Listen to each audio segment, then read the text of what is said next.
Hello students, open your books काव कथा संवेदना। अज असी कविता मां दा दिल पढ़ रहे हाँ। ये कविता फिरोजदीन सरफ जी की लिखी हुई है। उन्हों का जन्म 1898 ईस्वी को अमृतसर जिले दे विच एक पिंड भोला विखे होया ते उन्हों का देहांत 1955 ईस्वी को होया। इस कविता विच कवि ने बहुत ही सोहना लिखा है। उसने मां दे बारे लिखा है कि मां दे दिल विच अपने बच्चों वास्ते किवें ममता हुंदी है, किवें मां अपने बच्चे नूं पालदी है, किवें उस दियां रीझां करदी है, पर बच्चे उसदी इस ममता दा, इस पालन पोषण दा किवें जवाब दिंदे हन। सानू इस कविता तो बहुत कुछ सीखण लई भी मिलदा है कि सानू अपनियां कुछ भावनावां उत्ते कंट्रोल रखना चाहिदा है ते कदी भी गलत फैसला नहीं लेना चाहिए।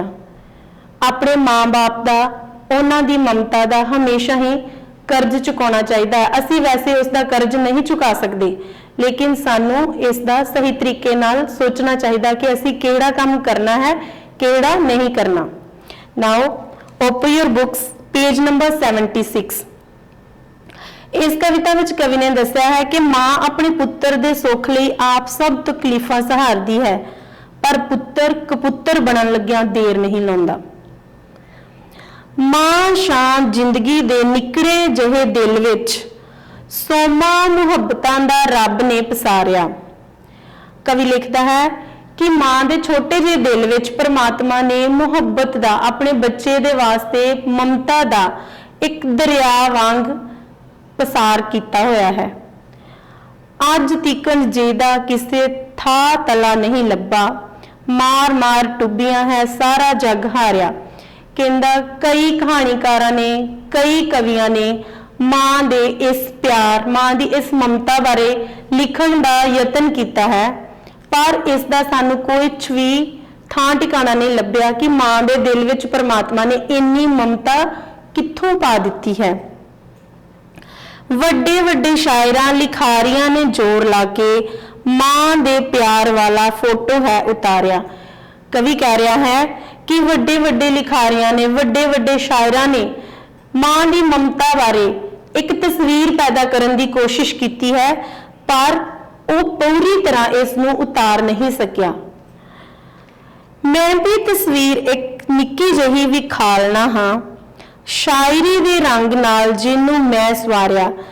इन्हां लाइनां विच कवि फिरोजदीन सरफ जी कह रहे हैं कि मैं भी एक छोटी जी कोशिश कर रहा हाँ कि मैं भी अपनी शायरी राही, मैं भी अपनी कविता राही मां दे दिल बारे, मां दे दिल विच जो अपने बच्चों वास्ते ममता हुंदी है उहदे बारे तुहाडे नाल कुछ गल्लां साझियां कर सकां। सहक सहक पुत लब्बा एक मां ततड़ी नूं, लख लख शुक्र उन्हें रब दा गुजारिया।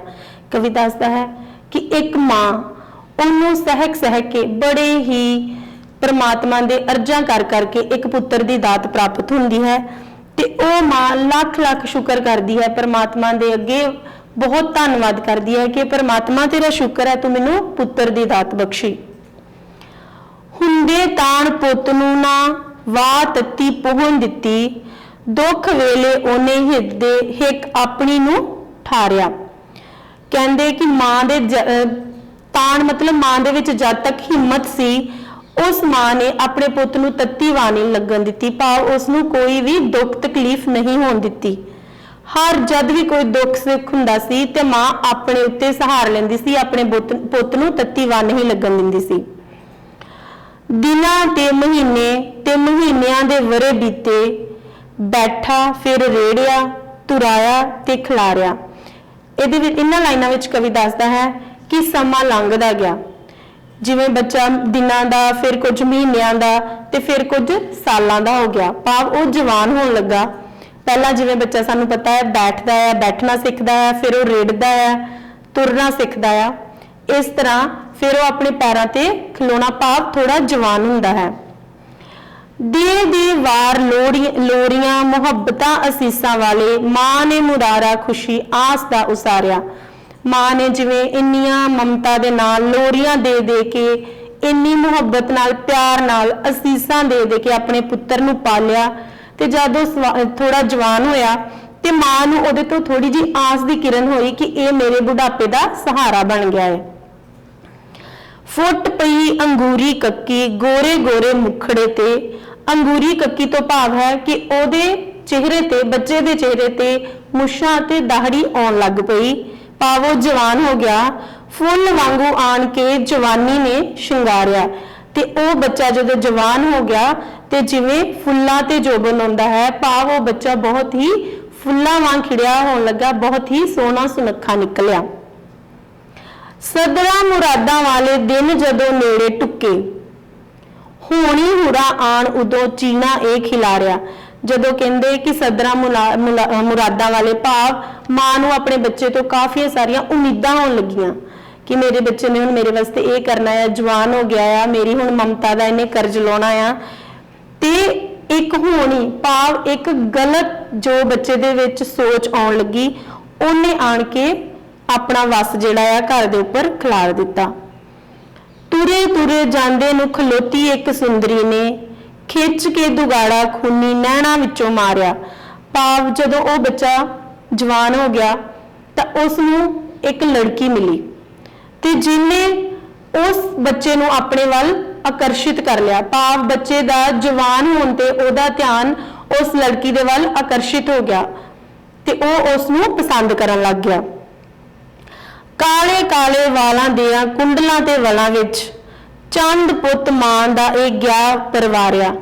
ਤੇ ਉਸ ਲੜਕੀ ਦੀ ਖੂਬਸੂਰਤੀ ਦੇ ਵਿੱਚ ਉਸਦੇ ਇਹਦੇ ਲੜਕੀ ਦੇ ਵਾਲਾਂ ਬਾਰੇ ਗੱਲ ਕੀਤੀ ਗਈ ਹੈ, ਭਾਵ ਕਿ ਉਸਦੀ ਖੂਬਸੂਰਤੀ ਦੇ ਬਾਰੇ ਗੱਲ ਕੀਤੀ ਕਿ ਉਹ ਲੜਕਾ ਉਹਦੇ ਵੱਲ ਆਕਰਸ਼ਿਤ ਹੋ ਗਿਆ, ਉਹਦੇ ਤੇ ਮੋਹਿਤ ਹੋ ਗਿਆ।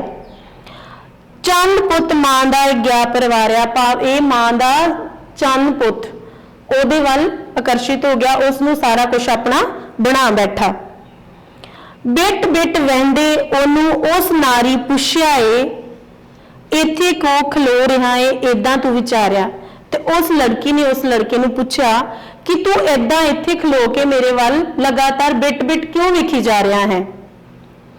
ਅੱਖੀਆਂ ਨੂੰ ਪੂੰਝਦੇ ਨੇ ਦਿੱਤਾ ਇਹ ਜਵਾਬ, ਅੱਗੋਂ ਤੇਰੀ ਮੋਹਣੀ ਸੂਰਤ ਉੱਤੋਂ ਮੈਂ ਗਿਆ ਵਾਰਿਆ। ਤੇ ਉਸ ਲੜਕੇ ਨੇ ਉਸ ਨੂੰ ਸੁੰਦਰੀ ਨੂੰ ਜਵਾਬ ਦਿੱਤਾ ਕਿ ਮੈਂ ਤੇਰੀ ਇਸ ਸੋਹਣੀ ਮੂਰਤ ਦੇ ਉੱਪਰੋਂ ਵਾਰਿਆ ਗਿਆ ਹਾਂ, ਭਾਵ ਤੂੰ ਮੈਨੂੰ ਬਹੁਤ ਪਸੰਦ ਆ ਗਈ, ਮੈਂ ਤੇਰੇ ਤੋਂ ਆਪਣਾ ਸਾਰਾ ਕੁਝ ਵਾਰਨਾ ਚਾਹੁੰਦਾ ਹਾਂ। ਅੱਖੀਆਂ ਪਰੋਖੀ ਹੋਣਾ ਮੁਖ ਤੇਰਾ ਮੌਤ ਮੇਰੀ, ਸੌਮਾ ਹੈ ਜ਼ਿੰਦਗੀ ਦਾ ਦਰਸ ਮੇਰਾ ਤੇਰਾ ਧਾਰਿਆ। ਤੇ ਲੜਕੇ ਨੇ ਉਸ ਲੜਕੀ ਨੂੰ ਕਿਹਾ ਕਿ ਮੈਨੂੰ ਇਸ ਤਰ੍ਹਾਂ ਲੱਗਦਾ ਹੈ ਕਿ ਜੇ ਤੂੰ ਮੇਰੇ ਸਾਹਮਣੇ ਹਟ ਗਈ ਤੇ ਮੇਰੀ ਮੌਤ ਹੋ ਜਾਣੀ ਹੈ, ਭਾਵ ਮੇਰਾ ਸਾਰਾ ਕੁਝ ਹੁਣ ਤੂੰ ਹੀ ਹੈ। ਬੋਲੀ ਮੁਟਿਆਰ ਅੱਗੋਂ ਪਿਆਰ ਦੇ ਪੁਜਾਰੀ ਆਵੇ, ਮੈਂ ਵੀ ਤੈਨੂੰ ਥੋੜਾ ਜਿਹਾ ਚਾਹਨੀਆਂ ਵੰਗਾਰਿਆ। ਲੜਕੀ ਨੇ ਅੱਗੋਂ ਜਵਾਬ ਦਿੱਤਾ ਕਿ ਮੈਨੂੰ ਵੀ ਲੱਗਦਾ ਕਿ ਮੈਂ ਵੀ ਤੈਨੂੰ ਚਾਹਣ ਲੱਗ ਗਈ ਹਾਂ, ਪਰ ਮੇਰੀ ਇੱਕ ਵੰਗਾਰ ਆ, ਮੇਰੀ ਇੱਕ ਸ਼ਰਤ ਆ ਜੋ ਤੈਨੂੰ ਪੂਰੀ ਕਰਨੀ ਪਏਗੀ। ਕੱਢ ਕੇ ਲਿਆਵੇਂ ਜੇ ਤੂੰ ਦਿਲ ਮਾਂ ਆਪਣੀ ਦਾ, ਲਾਵਾਂ ਹੀ ਮੈਂ ਤੇਰੇ ਨਾਲ ਲੈ ਲਾਂਗੀ ਕੁਵਾਰਿਆ। ਕਹਿੰਦੀ ਕਿ ਮੈਨੂੰ ਤੇਰੀ ਮਾਂ ਦਾ ਦਿਲ ਚਾਹੀਦਾ ਹੈ, ਤੂੰ ਆਪਣੀ ਮਾਂ ਦਾ ਦਿਲ ਮੇਰੇ ਅੱਗੇ ਹਾਜ਼ਰ ਕਰ ਤੇ ਮੈਂ ਤੇਰੇ ਨਾਲ ਲਾਵਾਂ ਲੈ ਲਵਾਂਗੀ, ਭਾਵ ਮੈਂ ਤੇਰੇ ਨਾਲ ਵਿਆਹ ਕਰਵਾ ਲਵਾਂਗੀ।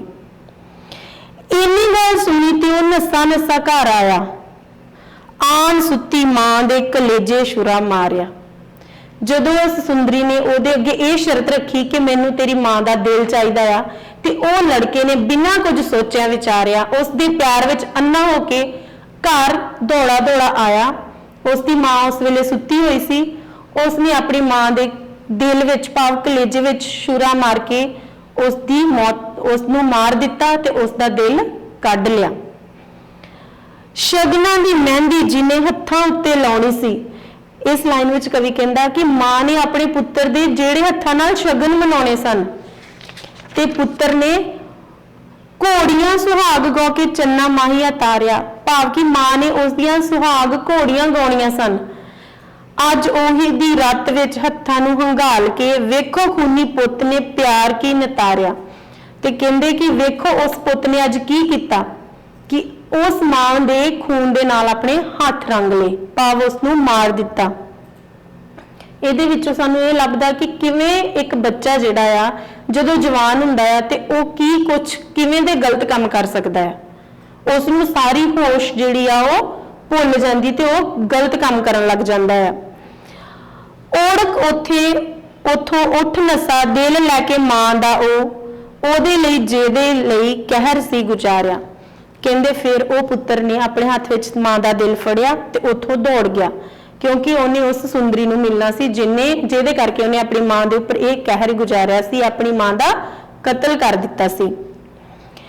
उच्चा नीवा राह भी ना सोचिया विचारिया, ठेडा लगा डिग पिया मुदड़े मुंह जमीन उत्ते। कहंदा उसने कोई कुछ सोचा विचारिया नहीं ते सीधा दौड़ा जा रहा सी। राह विच की होया, उसनूं कोई रस्ता भी नहीं दिस रहा सी, क्योंकि हनेरे दा टाइम सी। रस्ते विच उसनूं ठेडा लग गया ते वो डिग गया जमीन उत्ते, मुद्दे मुंह डिग गया। उसे वेले मुठ विचों दिल ए पुकारिया, लख लख वारी तैथों वारी जावे अमड़ीए, सट तां ना लगी मेरे बच्चिया प्यारिया।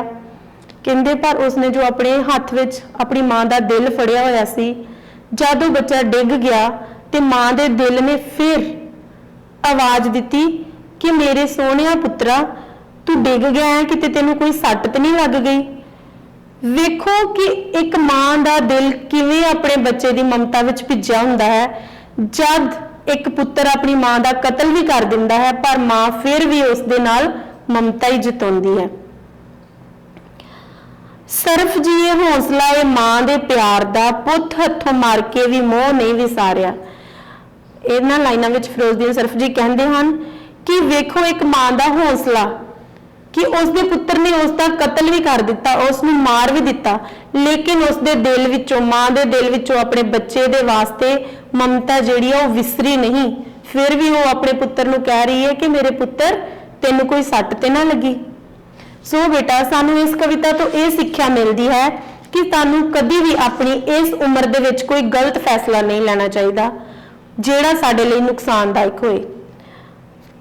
पर जब वो लड़का अपनी प्रेमिका वल जाता है तो उसकी प्रेमिका अगों जवाब ये दिंदी है कि जे तू अपनी मां दा नहीं हो सकिया तो तू मेरा किवें हो जाएगा। इस तरह उस मुंडे नूं ठोकर वजदी है कि सानू कदे भी गलत काम नहीं करना चाहिए। मापे को मापे कदी नहीं बनते ते पुत्रा नूं भी हमेशा ही सपुत्र ही बनना चाहिए है। So students, okay, thank you.